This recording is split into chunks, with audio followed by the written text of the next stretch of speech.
Alright, I'm done for the day. Again. So I just brought out that tire right there, the one with the rim.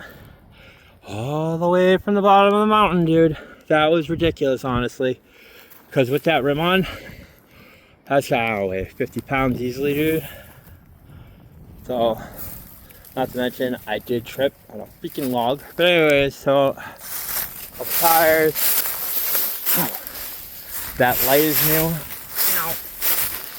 Freaking weed, damn. That light in the middle. See? That light.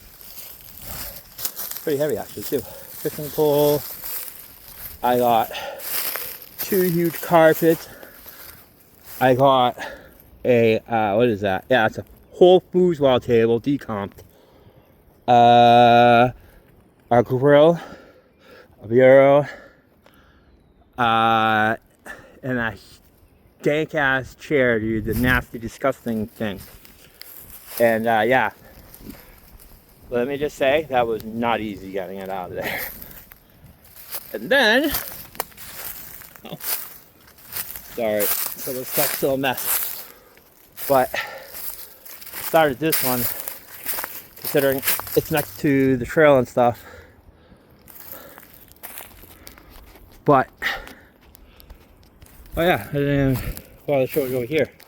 So,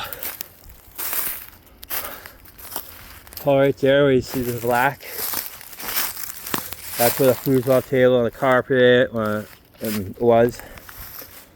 Again, way over there. Oh, you know what? I didn't even... Oh, that's the other end of the bureau. Oh my goodness, I think it is. Yep,